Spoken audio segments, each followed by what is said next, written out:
Hey everyone. This week I wanted to talk to you about cameras, specifically about upgrading and retaining old equipment and things. Now, as you know, about 2 years ago now, I had an old DSLR. Now, I used to carry two cameras on me. Now, that is an interesting proposition in and of itself, having the two cameras. They have harnesses for it, so that worked out really well. And the purpose behind having those two was I could use a zoom lens on one and use my 24-70 on my R5. So the old DSLR had the zoom lens on it. So if I needed to grab something real quick from a distance, I didn't have to change lenses. And when you're covering a fast moving event, that can prevent you from missing something, right? You just switch camera to camera as opposed to switching lens to lens. It's a little quicker. You can get good at switching lenses out, but remember, when you're just switching cameras, you don't have to worry about dropping your lens while you swap it, right? So the cameras themselves, though, how long do you retain the camera and what do you do with it? So I use that DSLR, but I was using it only about once a year, maybe twice, to cover fast moving reenactments. And then I just got better with the other one, or I just use the zoom lens for the entire thing. If you've got a good zoom and it's not heavy, that's one of the reasons I like kit lenses. I know a lot of people don't like them because of the F factor on them. But for something like this, it doesn't matter. I don't need really great bokeh for it, and I can get away with a lot using that, and the compression can be used to help as well. And the most important part is it's easy to change because it's light. All right, if it was I think it goes out to, it starts at 100. So think of that, 100 to 400. At the lower Fs, that is your factor of how much lens is exposed when the shutter's open. High heart rate alert, right? Between 100 and 400. So that helps you out quite a bit. It makes your life a little easier having that lighter weight. Because again, if you've got a lens that's 2.7 at 400, that is a pretty good sized lens. It's also very expensive and not something you want to drop, nor is it something you're going to be able to swap quickly. For my purposes, for doing the events, the kit lens is great. So here I am walking around with these two cameras, and it worked really well for the most part. If you have to move quickly and you've got two cameras, it's not quite as much fun. So I decided, well, let's try the one and swap the lenses. I got my kit lens and it worked really well. I've got my 24-70, so I've got a really good, it's 24-70 2.7. So it works really good if I want to do a portrait of something. I have to be fairly close to it, right? I can only go to 70, but that still gives me some distance to go get some shots from. Now, when you're shooting a reenactment scene, as opposed to some other scenes, you don't want to be in the way so that other people have you in their shots, obviously. But due to the nature of the fact that they are firing weapons, even though they don't have a bullet in them, there is a safety consideration of how far away you need to be from the action to be safe. So you can never get really up close and personal. If I really feel the need, or if it's an especially big event that's going to be in an interesting area or something very different, I may go get a rental lens to complement the set that I've got, right? Otherwise, I just shoot with the two lenses. I keep the lens in a pack on my side, and I just go with that. So what do I do with the old DSLR? Well, it sat on the shelf for quite a while. And then there was somebody who wanted to be an archivist and didn't really have a camera. So that's where the DSLR went.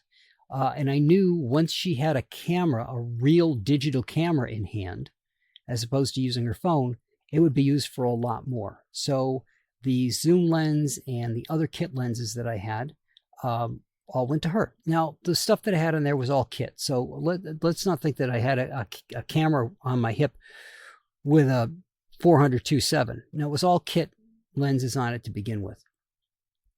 So I packed up the kit, and it went away with two caveats.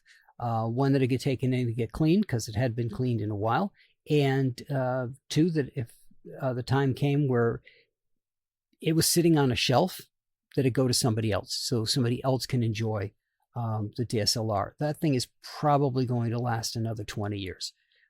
It was a real workhorse Canon DSLR, and I loved the camera. It was not easy to give up, but again, it wasn't doing anything. It was sitting on a shelf. I've got an old film camera here that's sitting on the shelf that I truly loved because it had that eye focus in it.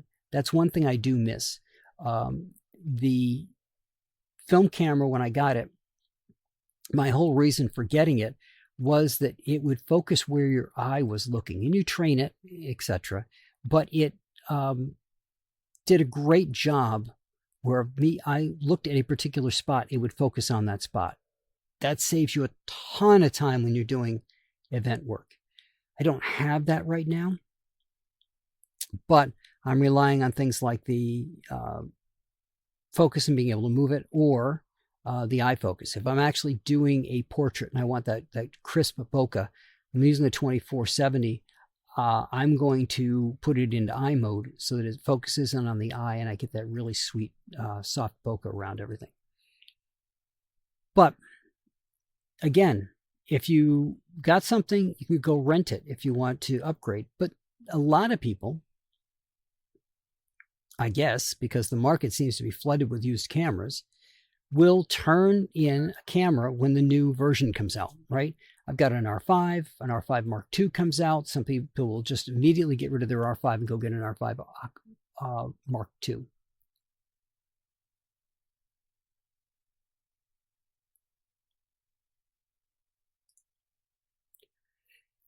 And there's something to be said for it, right? Obviously, if you turn it in while your R5 isn't that old, like if they rotate them every couple of years, you're going to get a higher trade-in value for your R5 than you would if you waited longer. But for me, if the camera is doing what I need it to do, and I don't really see anything on the new camera that's jumping out at me that I absolutely need for what I do, I'm not going to bother. I'm going to keep going with what I got. The R5, they introduced that multi-shot. So you're getting, I believe it's 100 megapixel image out of the camera. That is just mind-blowing.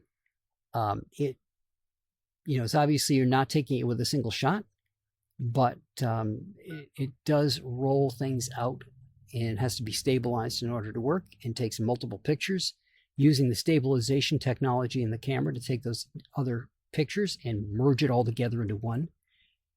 I think it's really cool. It's not something I need for much of anything, but it's a nice to have.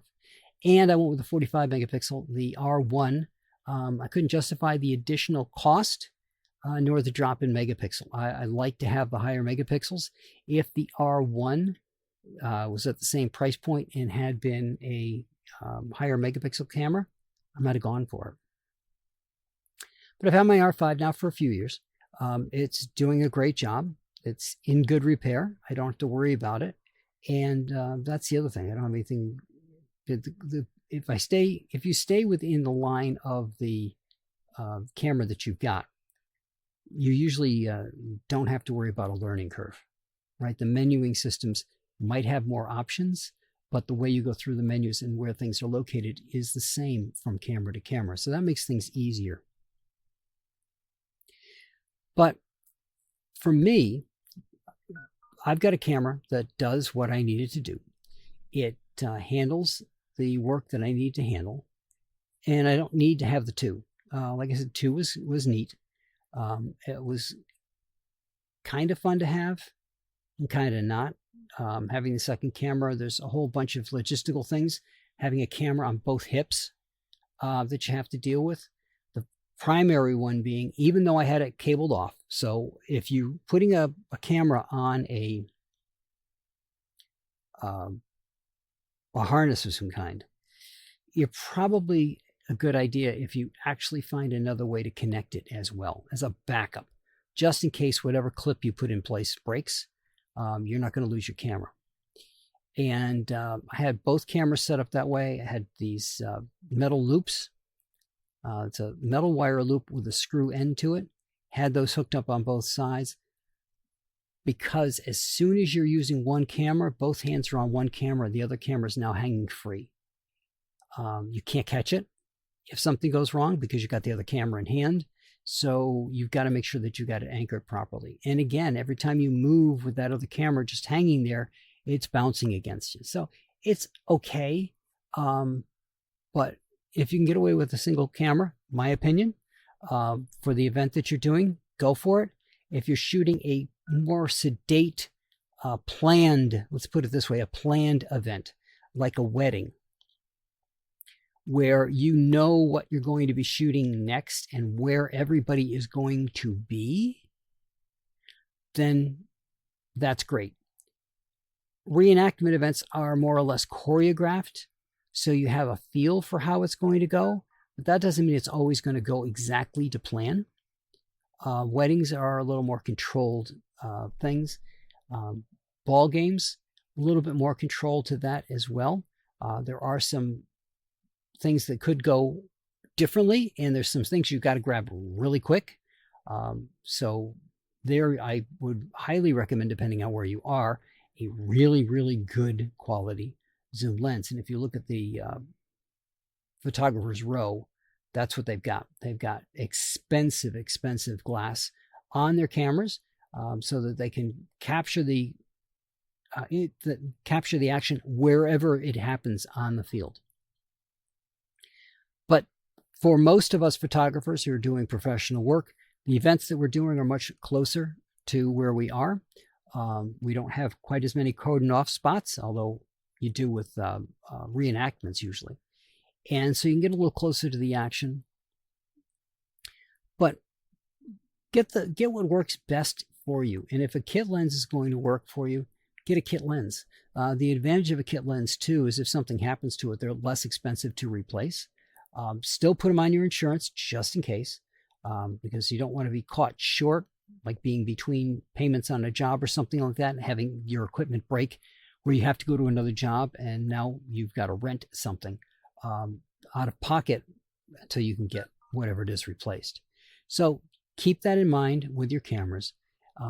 Donating cameras to nonprofits for them to go capture things like, for example, any of the protests that have been happening around the country.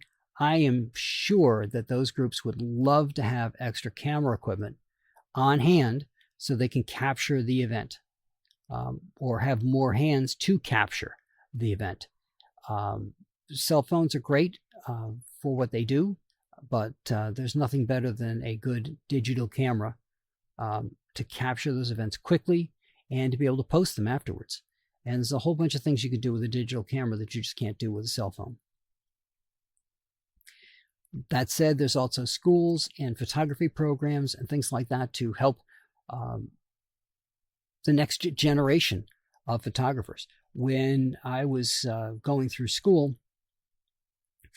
the only photography program we had in the middle school was the working in the darkroom with black and white photographs, developing the film, taking the film out, developing the film, making the prints, running the prints through the chemicals, the whole nine. We had a nice enlarger and everything else in there. That was it. You didn't have the camera to make the photographs. There was a couple of high school kids that were providing the photographs for us to work on and to get into the habit of being able to just look at a negative and, looking at that negative, figure out what the settings on the enlarger needed to be. Because remember, the enlarger is more than just making the picture bigger. You also have to figure out what the timing is going to be, how much light's going to come through, how long. And that was the goal at the end of this, was to do a negative from just viewing the negative to the print one shot, no test prints. Just put the negative in the enlarger, look at that negative, figure out what the setting should be, set the setting up, slide the paper underneath, do it, and develop it. So because we didn't have the cameras, we worked a little bit more on the back end. Now that it's digital, there is no back end to work on. So it's really, I mean, there can be Lightroom classes and Photoshop and those type classes, of course.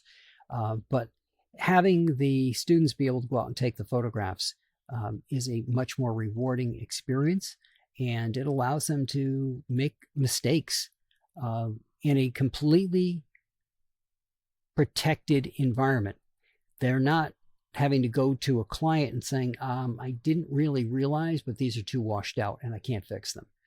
These are things that they can do in a protected environment to get used to how things work, and obviously to see if this is something that they want to do going forward.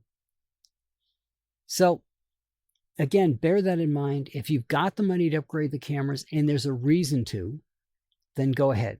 The reason I always say, and there's a reason to, is because a lot of these cameras will end up being e-waste.